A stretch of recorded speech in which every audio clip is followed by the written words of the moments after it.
The dwindling fleet of Metro Mass Transit buses on the road in the face of rising operational costs is said to be proving dangerous to the company's survival. Only about 400 active buses are being manned by staff in excess of 3,400 nationwide. Corporate Communications Manager George Krobia Asante tells Insura News it is unsustainable for the large staff population to continue to depend on revenues from current operations. Ohiming Teria has more. Metro Mass Transit was incorporated in 2003 by then-President John Agyekum Kufuor in a quest to introduce urban transport in the country. Like many public organizations, the state transporter is bedeviled with challenges of shortage of spare parts and aging fleet of buses. MMT's over 1,000 fleet of buses has reduced to below 400, whose revenues are taking care of 3,400 workers, which gives a ration of one bus to 9 staff. Mr. Krobia Asante says management is working to improve the situation. He spoke on the sidelines of a customer care training workshop for MMT staff in Kumasi. As an organization which used to have more than 1,000 buses, currently we are having operational buses of less than 400. So to speak, it ranges from 380 to 400 on daily basis. It's a challenge. Staff to bus ratio currently is 1:9, meaning that 9 workers depend on the bus for survival, and it is dangerous for our survival. That is why I said we cannot continue like this as an organization if you don't get in new buses, if you don't change the way, even with the small size of fleet, if we are able to get the actual monies that we generate at the various terminals, we will be able to cater for some expenditure. But you have this small number of buses feeding this large workers number. By the end of the day, realize that the amount of money that we generate, only 50% or 70% gets to where it's supposed to get to. How? You know, we are in an environment where a lot of people wants to make it within the shortest possible of time with foul or fair means. But there are equally others too who wants to make it within the shortest possible of time, as if the company is collapsing. They want to get everything. They come to work with a target in mind, that this is how much I intend to take home. And it's actually affecting us. But MD has made it categorically clear that if you are caught, you are never going to be forgiven. Management is in the process of procuring 300 buses, an additional 50 promised by government. Metro Mass Transit wants to change the face of its operation with introduction of customer-centered, friendly and conducive service amid concerns over corrupt practices by some workers. Only 70% of revenue is said to go into state coffers, which means the company is unable to meet its daily target of 300,000 Ghana cedis after fuel. Mr. Krobia Asante again. Metro Mass is not collapsing today, it's not collapsing tomorrow, and it will not even collapse under this current administration. What I mean to say is that though we have challenges, we're confronted with so many challenges, but there's still hope. There's still the possibility of we, coming out strongly out of these challenges. Internally, we have checkers, or we call them ticket inspectors. Their core or their prime function is to ensure that anybody that is on board, that is seen in Metro Mass bus, must have a valid ticket. Okay, must have a valid ticket. That is the work of the inspectors. But I realize that most of these inspectors have they've reneged on their responsibilities, and there was the need for us to have a second option or a second team that would also check the inspectors. I call them the checker of the checkers. You understand? And we have a mystery guest. These mystery people come in the form of a passenger. They come, they purchase their ticket. They come to sit in the bus as just an ordinary passenger, but they are there to monitor what is actually going on. Now, treason felony suspect Koku Anyidoho has been granted bail by the Police Criminal Investigations Department. It is not clear yet what the details of the bail conditions are, but the Deputy General Secretary of the National Democratic Congress was released 48 hours after his arrest. Ms. Anyidoho was arrested Tuesday afternoon for comments government said are treasonable. The comments that earned the Deputy NDC General Secretary the treason charge were made on Accra-based radio station Happy FM. Joy News' Joseph Akable caught up with him after his release. We thank God. I mean, the law had to work based on some information out there. And so the police did their job professionally, and I want to congratulate them and thank them, the CID unit led by DCOP Mamitiwa Adodankwa. And so here we are, my lawyers, the BNI director and his people, and of course the other men who you can see them here. And so we thank God, and at least Ghana is working. Were you comfortable all through? Interesting experience. But let me say for the records, I was not manhandled at any point in time. No. Not by the CID, not by the BNI. I was not manhandled at any point in time. How about food-wise? I mean, was the meal good? You want to know? I want to know. We'll discuss that later. The other issue was the support. No, but it was support. No, for the record, just for the media, it was good. It was good. The other issue is the support from your party supporters, other sympathizers. Was it something that you were even aware of in the first place? As Deputy General Secretary of the party, I didn't doubt the fact that we had a support base and we believe in comradeship and camaraderie. But what happened in the last 2 days has been excellent, exciting. We thank the grassroots, we thank everybody. Former President Dramani Mahama, the party chairman, general secretary, leadership in parliament, of course, the lawyers, and everybody. We thank God. The statement, any regrets? Which statement? Meanwhile, the organizer of the National Democratic Congress, Kofi Adams, says his party will continue to fight the Ghana-US military partnership agreement. Addressing some party supporters shortly after the release of the Deputy General Secretary, Kokwah Nyidoho, Mr. Adams stated that the party will make sure the country's sovereignty is protected and also ensure that President Akufo-Addo does the right thing. We are even more emboldened to continue to raise the wrongs, and we are going to continue doing it. We will fight and speak against this occupation of foreign forces in our land. We will make sure the sovereignty of Ghana is protected. We will make sure that President Akufo-Addo does what is right, and we will insist that the right thing is done.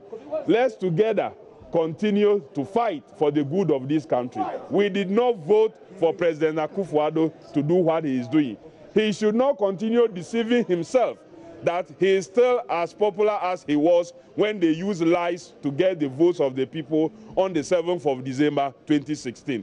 We assure him that we will give him the right opposition that he deserves. He also will want to thank the media for the interest you showed in the incarceration that you considered to be illegal.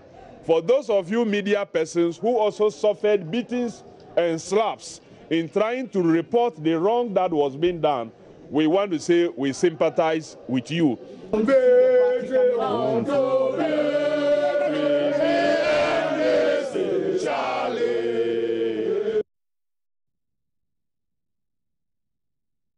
Now, lawyer for Kokwah Nyidoho, Victor Kojoga Adaudu, said his client was not charged with treason but is only being investigated for an offense.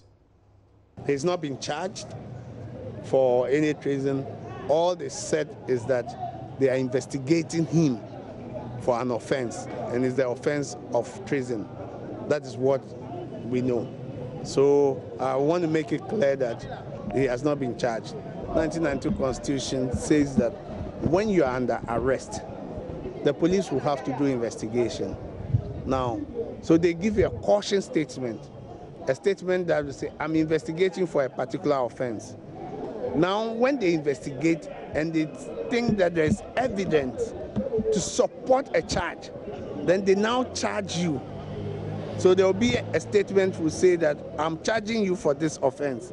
We haven't gotten to that process yet. So, and the Constitution grants the 48 hours you need to put the person before a court. Also, we know the law also grants the police that when you even look at all the facts before you, you have that power to grant police inquiry bail. So it's a discretion that has been given to the police. If you think you don't want to grant police inquiry bail, the next option for you is to go to court. Go to court, put the fact, that means you have to charge him. You have to put it before the court, let the court decide, look at the facts, and say whether I'll grant bail or I'll not grant bail. Now, some members of the party have been expressing their views about the release of their Deputy General Secretary. agree with what he has said. But based on the reason why he said this thing, we are totally behind him. There was an issue before coming out to say this. That's the military this thing coming to Ghana. We said no, we don't want it. Nana can sell us for just only 20 million Ghana. $20 million. No. We Muslim women, we are coming out. We don't like it. We don't want them in this country. At the end of You're watching Joy News Prime. We're taking a break, but we have more stories coming your way, including the renaming of the Flagstaff House.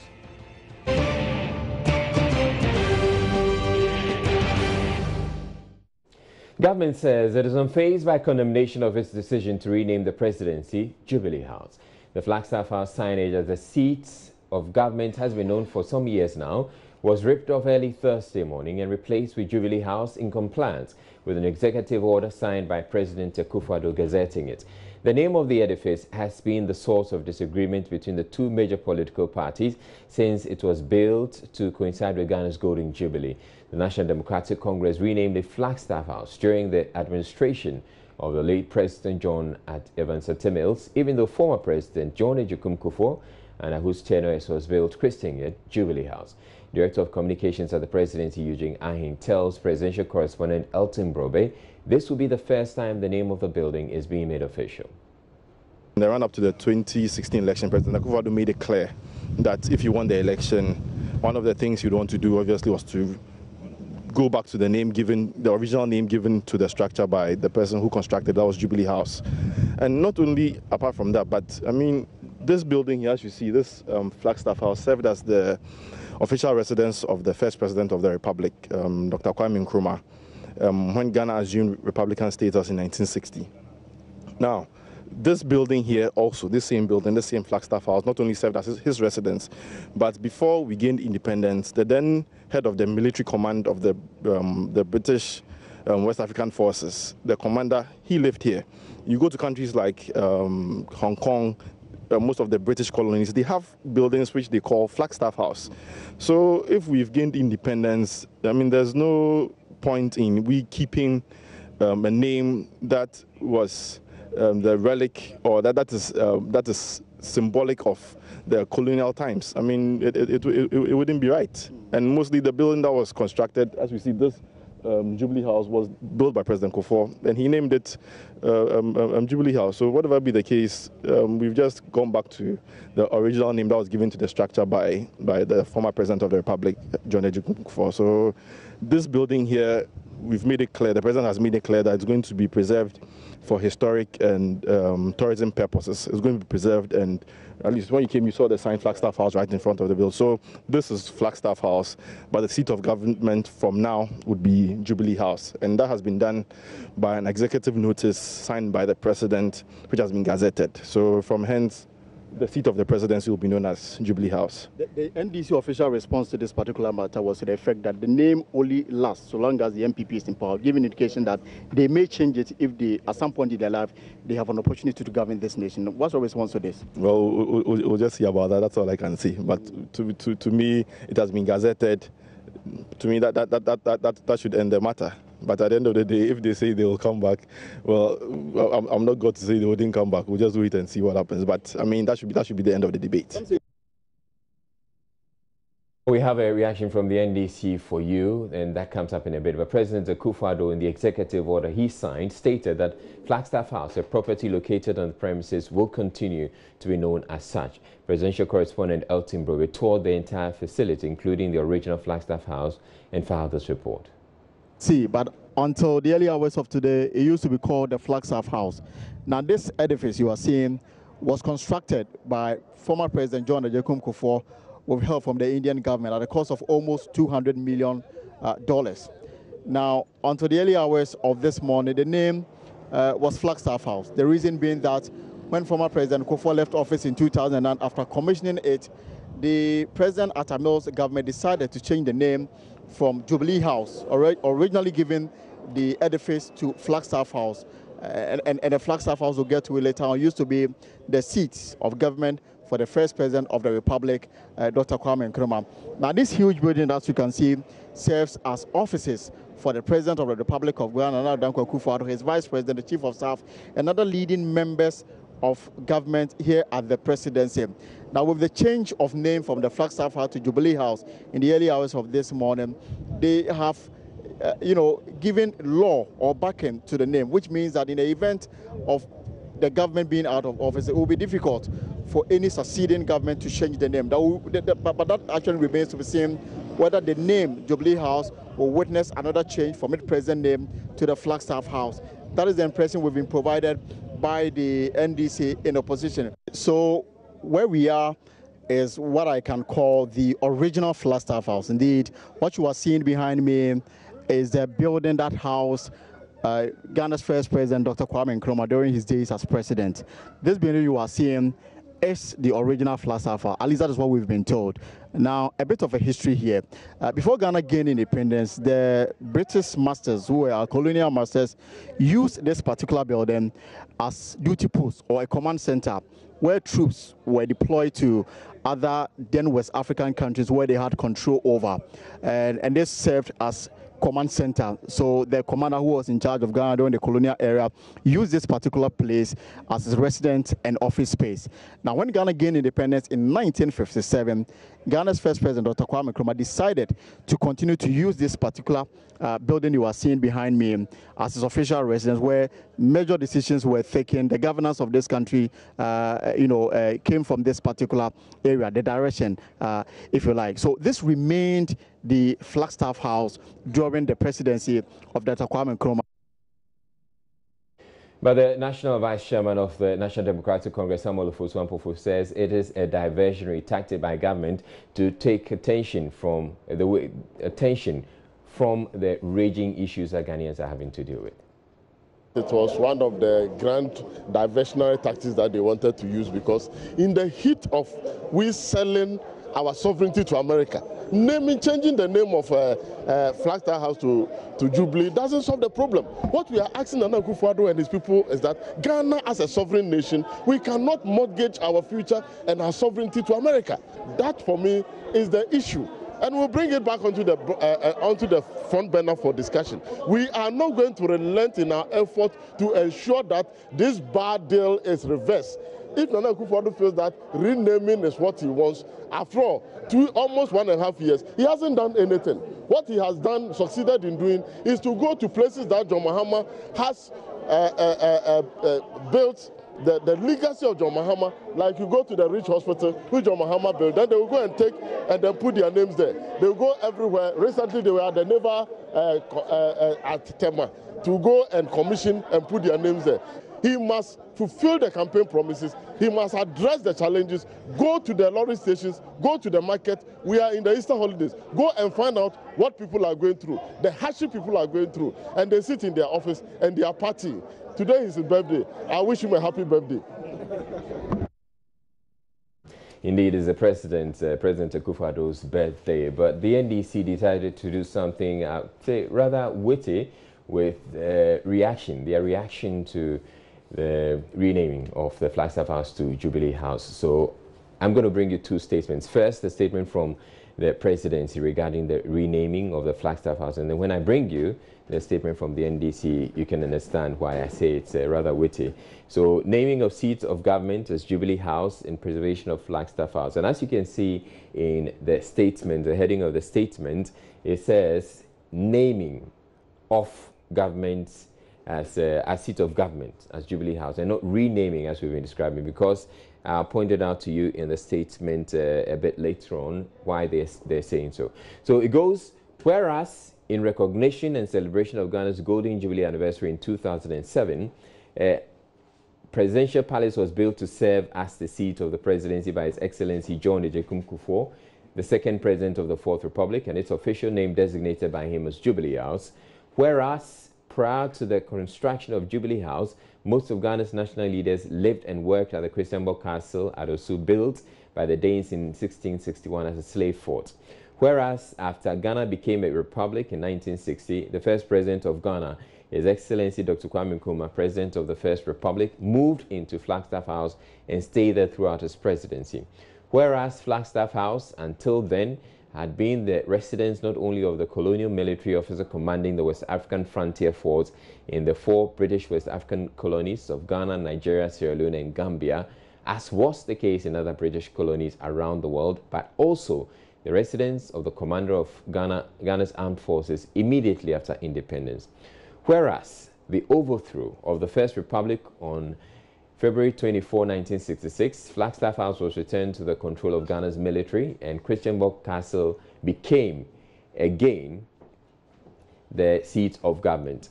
Whereas Jubilee House is the first presidential palace built in independent Ghana to serve expressly as a seat of the presidency of Ghana. Whereas Flagstaff House is a separate property located on the premises of Jubilee House. Whereas there is no record evidencing the renaming of the seat of the presidency as Flagstaff House by His Excellency Professor John Evans Atta-Mills, the 3rd President of the 4th Republic, in purported exercise of his executive authority. And this is the point I was making earlier. As you can see in the statement, it says there is no record evidencing the renaming of the seat of the presidency as Flagstaff House. So, whereas for historical and tourism purposes, Flagstaff House, which is situated on the premises of Jubilee House, should be preserved and commemorated as the residence of the first president of Ghana. Now, therefore, in exercise of the power conferred on the president under Article 58 of the Constitution, I, Nana Addo Dankwa Akufo-Addo, President of the Republic, give notice that the seat of the presidency of Ghana shall hereafter be named, known, and referred to as Jubilee House, and the property known as Flagstaff House, located on the premises of Jubilee House, shall be preserved and commemorated as such. And it's signed this day, 29th day of March 2018, Nana Addo Dankwa Akufo-Addo, President of the Republic of Ghana. And 29th March actually happens to be, incidentally, happens to be his birthday. Now, let's look at the statement that came from the National Democratic Congress in reaction to the renaming. So, NDC reacts to President Akufo-Addo's renaming. They call it renaming of Flagstaff House, whilst the presidency says naming. Whereas there are many crucial issues of national importance begging for President Akufo-Addo's urgent attention. Whereas thousands of Ghanaians from all walks of life and different political persuasion protested in Accra yesterday in a mammoth Put Ghana First demonstration demanding that President Akufo-Addo stops the betrayal of Ghanaians and takes Ghana out of the infamous Ghana-US Military Cooperation Agreement. Whereas this renaming gimmick is intended to be a cheap diversionary tactic from the overwhelming demand from Ghanaians for President Akufo-Addo to stop mortgaging our sovereignty for a pittance. Whereas this failed diversionary tactic will not stop us from continuing our demand for a better renegotiated, mutually acceptable and reciprocally respectful agreement with the United States of America, which remains a friendly nation. Whereas the NDC urges Ghanaians not to fall for this needless diversion and remain steadfast in the defense of our sovereignty and national dignity. Whereas in wishing President Akufo-Addo a happy birthday, we expect him to know that this is not the birthday present Ghanaians deserve. Ghanaians look forward to the president reassessing his priorities and begin listening to the cries of the very people who made him president. And it's signed by Johnson Esiedin Ketia, the General Secretary of the National Democratic Congress. So whereas you're watching Joy News Prime, we're taking a break right now, but still to come. 3 persons reportedly killed under mysterious circumstances after receiving injections at a hospital in the Sujaman district of the Eastern region. But also coming up in business, 2 directors of the now defunct UT Bank eventually honored their date with the Economic and Organized Crimes Office over the collapse of the bank. Emmanuel Abajiafe has a business news next.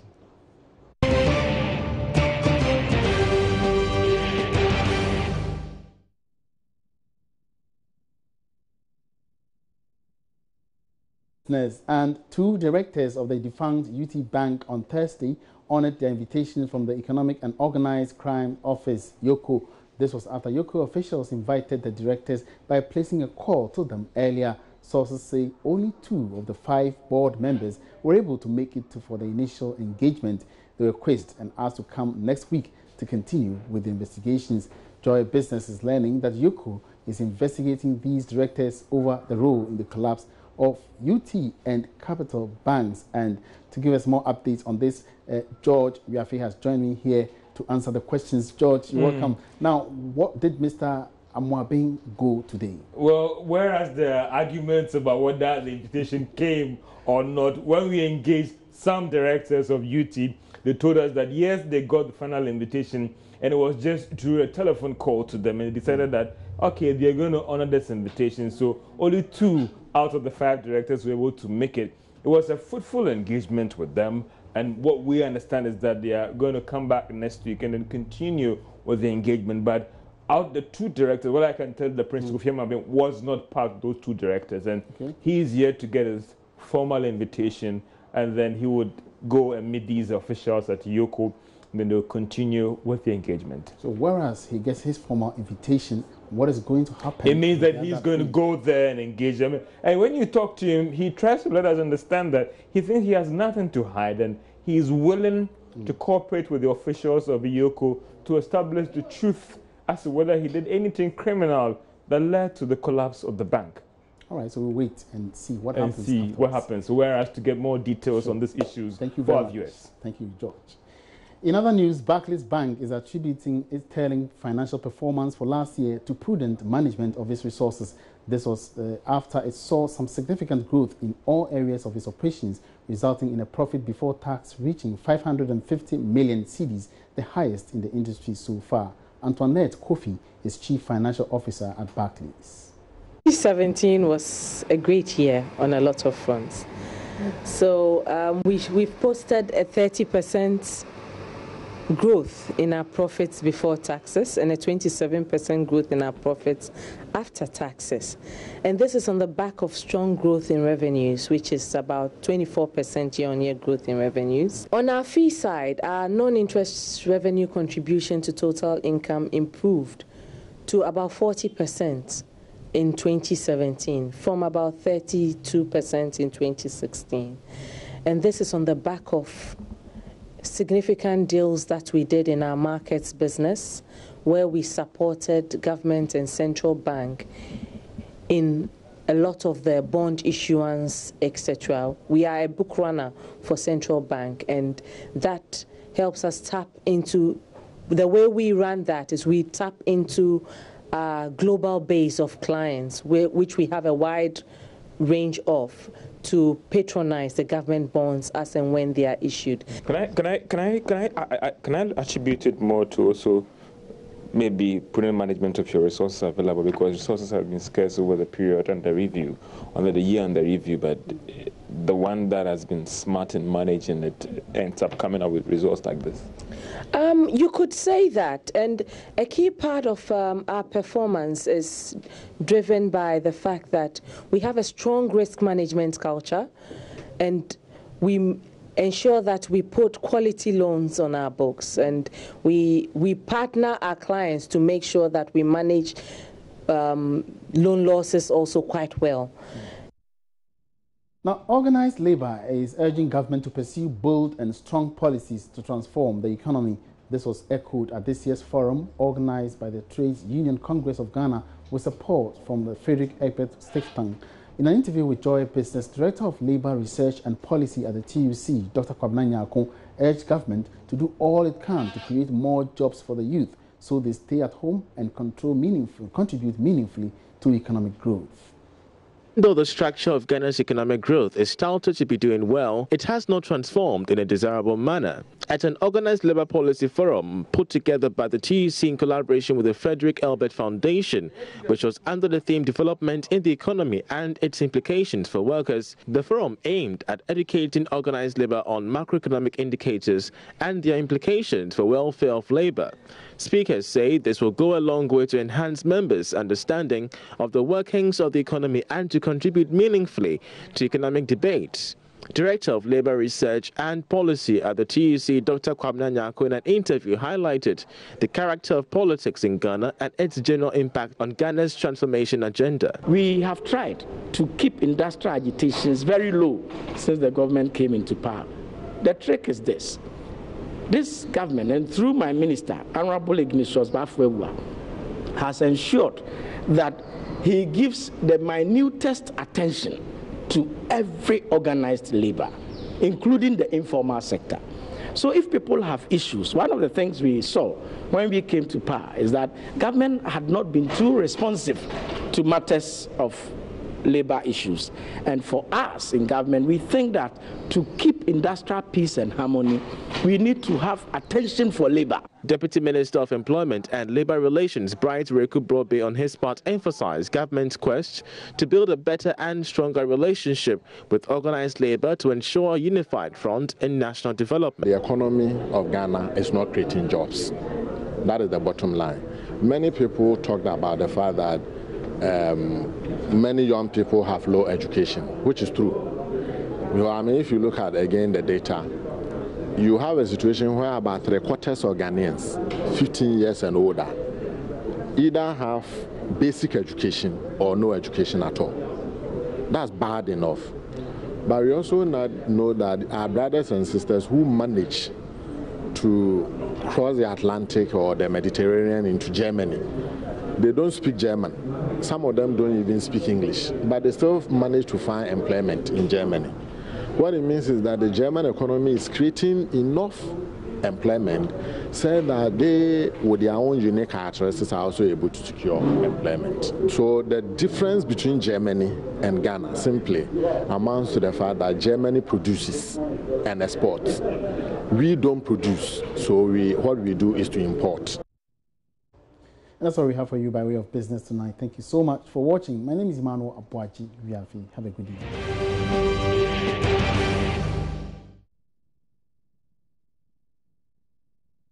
Welcome back to Joy News Prime, and we'll be bringing you the other stories on the removal or reassignment of the director of the BNI in a bit, and then we'll also bring you the comments from the U.S. Embassy or U.S. Ambassador on the defense agreement. He's saying that the defense agreement does not suggest that there's a military base in Ghana. But right now, there's some disturbing story coming in from the eastern region. 3 people have been reportedly killed after receiving injections at a hospital in the Isujaman district. The 3 are said to have had parts of their bodies decomposed after receiving the injection at the new Senchi Health Center. One other person is currently on admission at the VRA Hospital at Akosombo. Manasseh Azuria Wone was at the VRA Hospital in Akosombo and has joined us in the studio right now with details. Hello, Manasseh. You have been following this story. What can you tell us about these mysterious deaths? Well, Israel, what we gathered is that the 3 persons and the 4th person on admission actually went to this facility at Akradi, and it's called New Senchi Health Center. And it's like one of these village churches, poorly ventilated. If you go in there are demarcations. It is partitioned, poorly lit, and we are told they went there for injections early this year. 2 of them, we are told, went there for skin infections. Even though it's a general facility, we are told. Is it a hospital? Yes, it's a government hospital, a health center, very small. And what we are told is that they went for this injection, and after, they were supposed to go for 3 different doses. So they went for the first day, the second day, and then the 3rd time they went for these injections. But on the 5th day, they developed some pains. And so when they reported at the facilities, the medical facilities, they thought it was one of these normal pains associated with injections. Yes. But after some time, we are told those parts of their buttocks started decomposing, and the doctors tried to cut other parts of their bodies to stitch. And we got an interview with a brother of one of the deceased. And these people we are talking about, one is 78 years. And for him, we actually heard the story and went to Akuse Hospital, government hospital, and it was confirmed. But what the authorities in the district know are the 3 who reported at the VRA government hospital when their cases got complicated. So this person actually went home to Japan. The third person, who was 78 years, went to Japan, and the case got worse, and he was brought to Akuse Government Hospital. And we spoke to the doctor, and the doctor said, well, they didn't even know about this case. So when we described the situation, they went through their files and realized that, well, there was someone who was admitted, and when they realized that he was coming from this facility. So for him, the authorities at the Soja Mine district do not know about him. But the other three, one of whom is still alive, they reported at the VRA government hospital, VRA hospital in Akosombo, and we are told that one of them actually was referred to the Korle Bu Teaching Hospital yesterday, and he passed. But we spoke to a brother of Eugenia Achupi Gaffa. They're actually twins, and the brother told us what happened when he saw his sister at the hospital in Akosombo. Right. Now, before we get to play that, I just want to caution you that some of the descriptions in the samba we're about to play, you may find quite disturbing.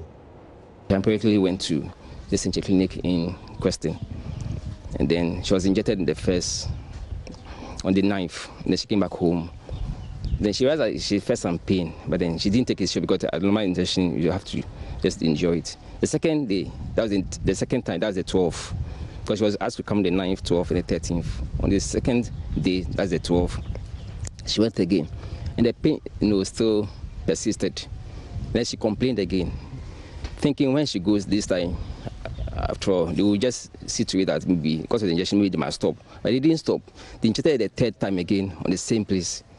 So the place, when she came home, the place became so swollen, and then, of course, everybody would expect that the pain she will enjoy the pain at point in time, but then the pain gets on swollen. And then she couldn't bear it any longer. So mommy asked her to go to VRA on Sunday. And then she went. When she got there, she was admitted, actually.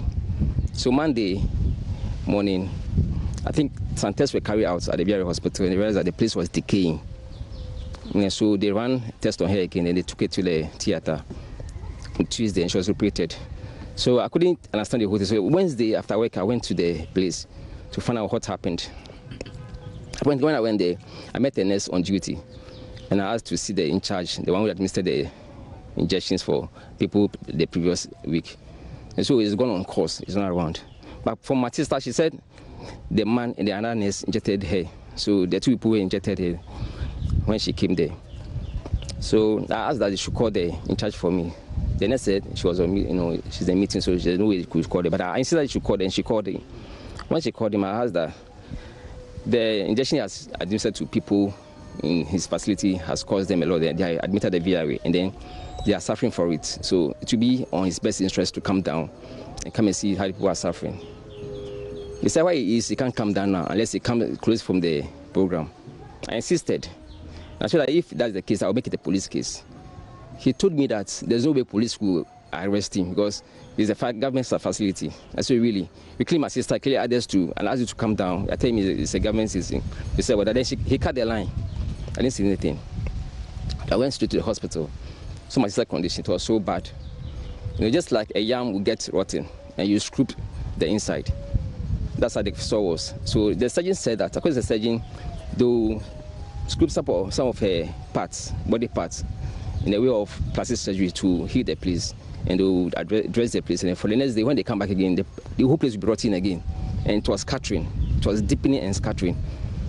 So the last time, the surgeon said that his last hope is what he's doing because he didn't know which part he should cut again.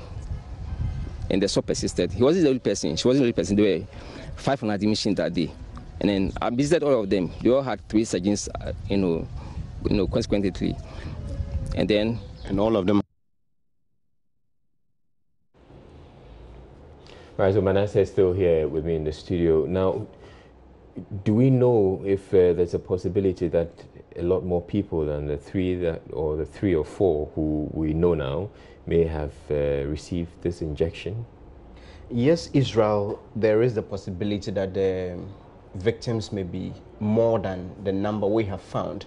Because as I indicated earlier, when we got to the district, the authorities, health authorities, they wouldn't go on record until they finish with their investigation. But during our interaction, we were told that 3. So we went to the very second person, 31-year-old administrator at the Presby Church in Akosombo, who was getting ready to get married this year. We went there, we spoke to the pastor, Reverend Patrick Sasu, and when we were done, they mentioned that they heard that another one from Japan also came and had a similar problem, but he was referred to, or he went to Akuse Hospital. So we had to go there and discover that this actually happened. They also mentioned another person who is from Ho, and we also had one in Peki. So it is possible that some who went there and had complications may have visited different health centers, or some may not have even gone back to any medical facility in the first place. So now we know that they are conducting investigations. The health authorities say they are conducting investigations, but do we have any indications as to what must have gone wrong? Well, from the interactions we have, the official source is reporting that the people were injected with benzathine penicillin.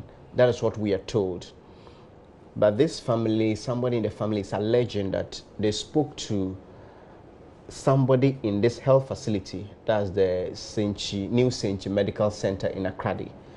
And this person told them that during that period, they ran out of the drug for this injection.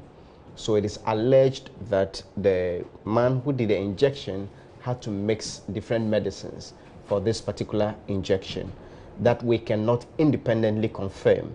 It is also alleged that the man who did this injection is a disease control officer who has retired for 6 years now. He's been on retirement. That we put to the medical authorities in the district and that they could confirm, but they could not say exactly under what condition he's still working at this medical facility. So for now, until official investigations are complete, we cannot say exactly what led to these deaths and the complications, but we are also told that Noguchi has some samples from these conditions. So we are hoping that in the coming days, Noguchi will be able to come out to the results and tell us what happened.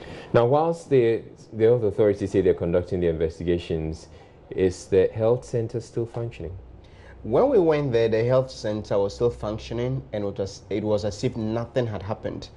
And they wouldn't speak to us. They said the district health administration had the permission to speak, but they could not tell us anything. But from what we saw, it wasn't as if those who were even there knew what was happening. And Israel, you need to get into that place to realize that, well, it doesn't look anything like a health center. If you're passing by and you don't see the signboard, even with the signboard, we're still wondering if that was the building until we got in there and saw people being attended to.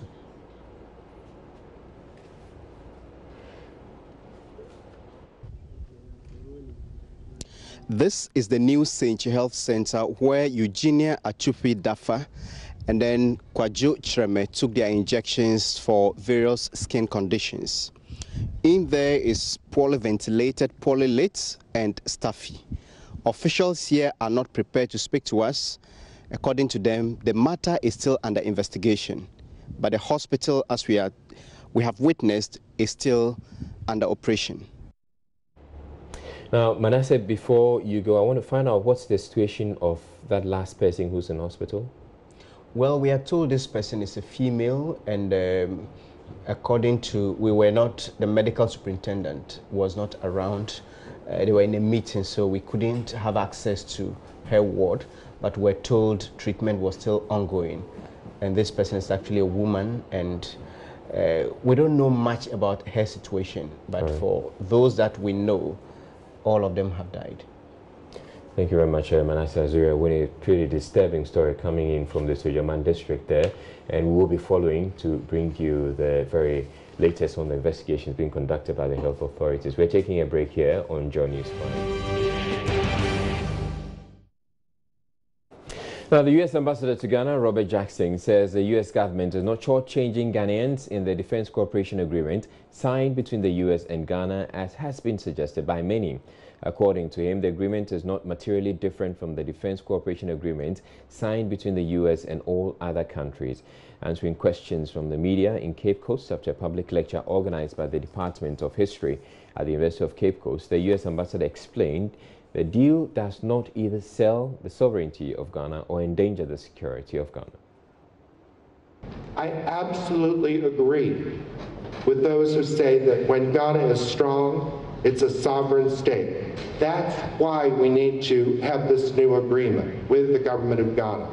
Ghana has shown its capability to be an anchor of stability in the region, and the defense cooperation mirrors agreements that we have with other key security partners, such as Germany, Japan, South Korea, and Senegal.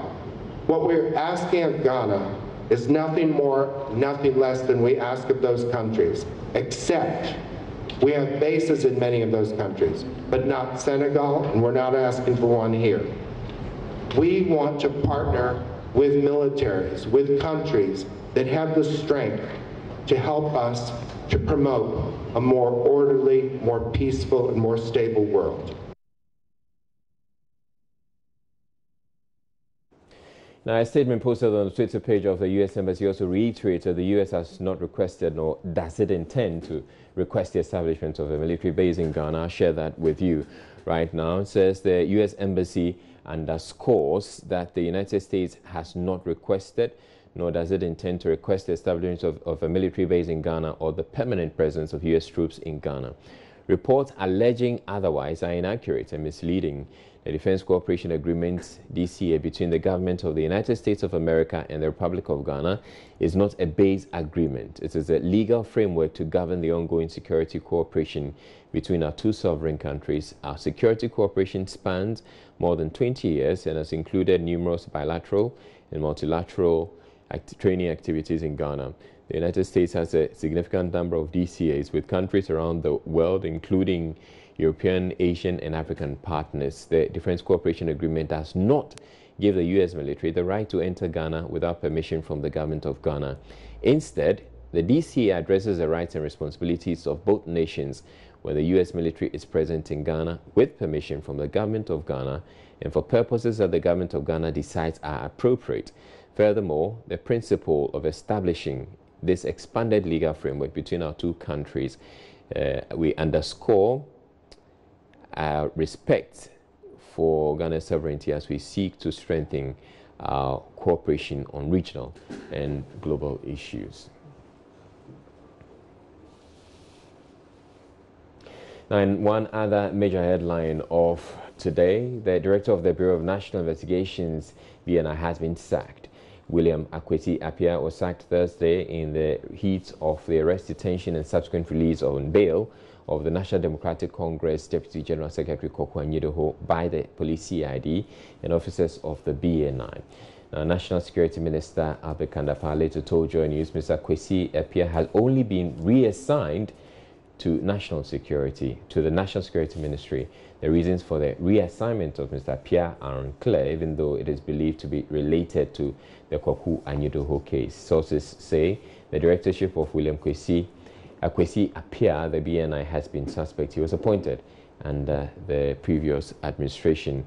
Last year, the sacked BNI director signed a statement accusing the then Deputy Agric Minister nominee as a drug suspect. On the basis of that statement, the NDC minority demanded from the government not to confirm Mr. George Oduro as Deputy Minister because he was a drug dealer. It turned out the information was inaccurate. The drug suspect, George Kwame Oduro, only had a name similar to that of the Deputy Minister nominee at the time.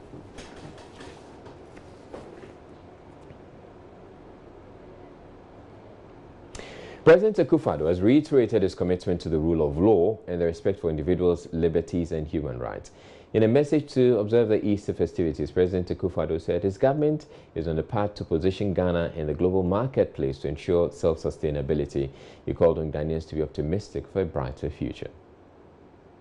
It is also a time that we recommit ourselves to following his example, to love, serve, and sacrifice for one another, just as he did for every one of us.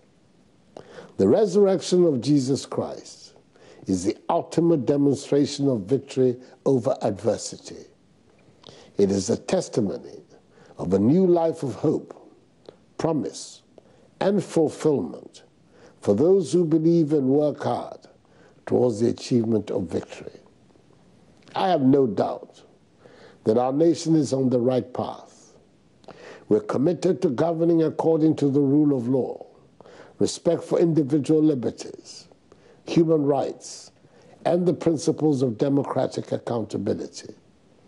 We are ensuring the realization of fundamental requirements of social justice and solidarity. We're looking past commodities to position our country in the global marketplace. We're determined to free our people from a mindset of dependence, aid, charity, and handouts. We are bent on mobilizing Ghana's own considerable resources to resolve Ghana's problems. President Akufo-Addo also called on Ghanaians to emulate the examples of Christ and rededicate themselves to the Ghana Project. And we recognize the connectedness of our people and economy to those of our neighbors. We are building a Ghana beyond aid. Let us celebrate Easter as a real source of hope, that there is a brighter future ahead of us.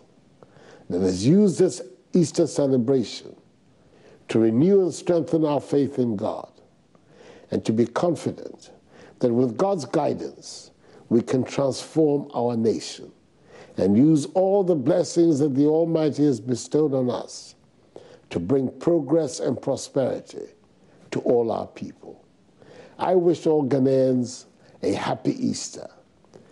May God bless us all and our homeland Ghana. The Chief of Defence Staff, Lieutenant General Obed Boama Akwa, has warned display of force against Operation Vanguard will be met with equal force. This follows intelligence that some recalcitrant illegal miners intend to use some level of force against the task force. The Chief of Defence Staff issued the warning at a meeting with some members of the task force at Obuasi. Nane Aljima reports. The Chief of Defence Staff and Director General in charge of Special Duties COP Christian Teteyonu have been visiting the task force based in the eastern, western and Ashanti regions.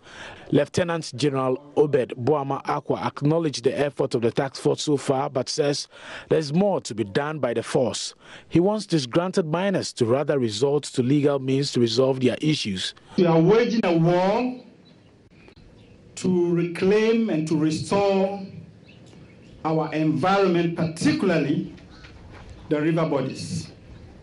And let me say that this challenge is a huge one, and we still have a lot to do. Meanwhile, plans are far advanced to involve legal officers in the task force. This will help with effective prosecution of recalcitrant miners who are posing a challenge to the operation. Are determined to pose a threat.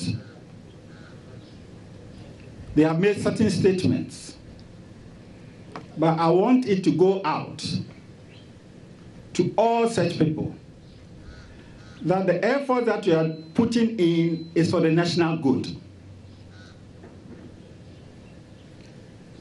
If there are problems,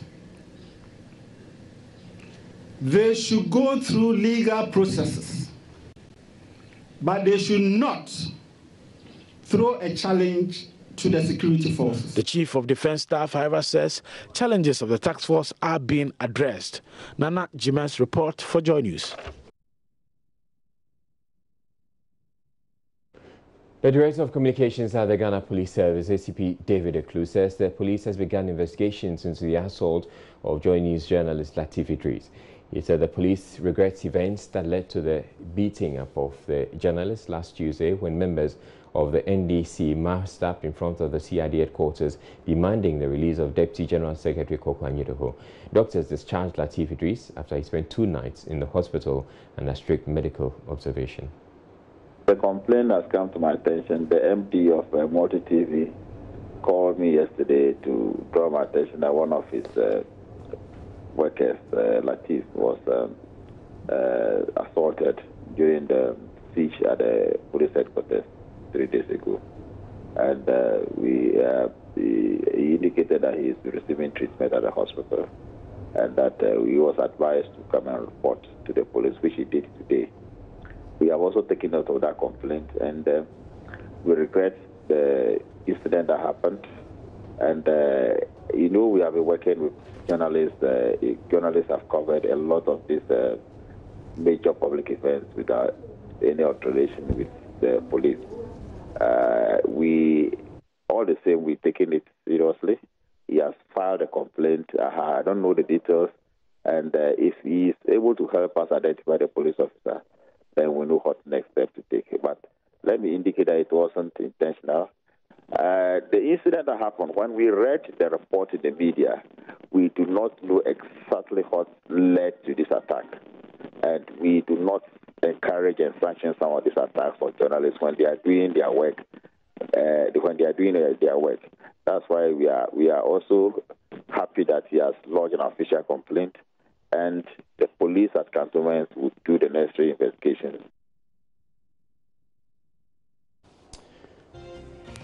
4 people have been arrested in connection with the alleged murder of 2 pupils of the Ben Oxford Academy at Patois in the Volta region. Lagotimezu of District Chief Executive who confirmed the arrest explained the suspects were picked up to assist the police with information following their claims the 2 pupils were murdered and did not die of suffocation as suggested by the police. Yeah, I believe when the anchor was there and they even came to my house, the paramount chief and the other chiefs also came. And I told them they are demanding the truth to come out. And the truth can only come out if those leaders are not picked for questioning. So that is why they were picked. And they were asking why at 2 a.m. And we're telling them that is a quiet time which the community will not be, misbehaving. So they were not accused people. They just picked them to take the statements from them. In connection with the unlawful demonstration or the alleged... Because they were mentioning the murder is not by suffocation. They are saying that the people were murdered in some uncompleted buildings over there before, during the search, or after the search, the boys were brought from the uncompleted building into the car. So they carry out a lot of suspicion, petition, and all that.